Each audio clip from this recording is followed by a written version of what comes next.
going to be able to eat anything for the rest of the night. Seriously.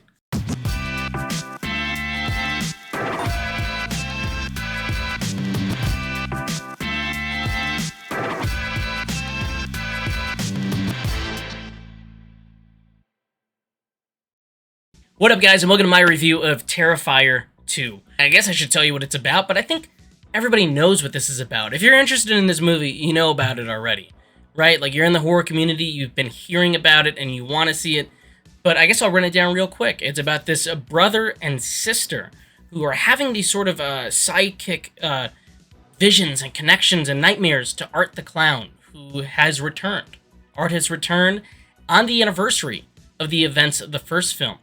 And he's got some sinister plans for these siblings. Some really fucked up plans, man. This movie's messed up, seriously. We seem to be getting so many cool final girls. I mean, Georgina Campbell in Barbarian is a personal favorite recently, or Maxine Mia Goth in X. And Lauren Lavera is no different. She is great, especially in the third act. She's asked to do something that's more physical and white-knuckled, and she brings it. And in the first two acts, it's emotional. The scenes that she has are really emotional, and there's a real heart to this movie that I was not expecting. In a movie that's 2.5 hours long, you kind of need more than just blood and guts and gore and really cool gags, this is all there. I mean, Art the Clown is essentially a Looney Tunes character, right? He's Bugs Bunny with a butcher knife. But you need somebody to ground it all, and they do. The cast brings it, man. They really do, and I think that's awesome. In a movie where you're expecting some things to be, okay, very sort of cheesy and, you know, B-movie level, you walk into this, and there's a real heart and a real story about this brother and sister and this family.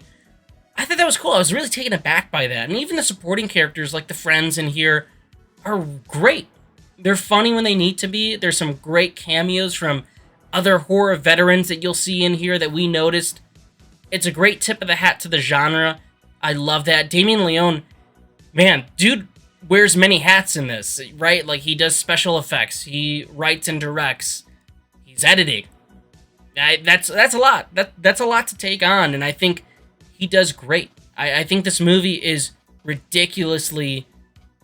It's ridiculous. It's just a ridiculous movie, like from the gore to the gags, but it's all, you know, grounded by the acting. I wasn't expecting that. I don't feel like, certainly for me, the first one, which, again, I thought it was solid, but I just didn't love it.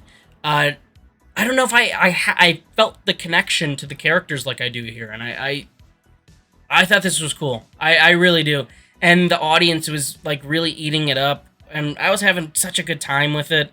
The third act rules. I mean, the third act of this movie is just insane. It is just a bloodbath. I don't want to ruin it for you guys, but there's moments where it's like, nearly like, remember that scene in Kill Bill Volume 2, where the bride and Daryl Hannah are just beating the shit out of each other in that RV? That's what the third act of this movie is like. It's like that, and it sustains itself for a good 20 minutes, where it's just boom, boom, boom, boom, boom, just violence.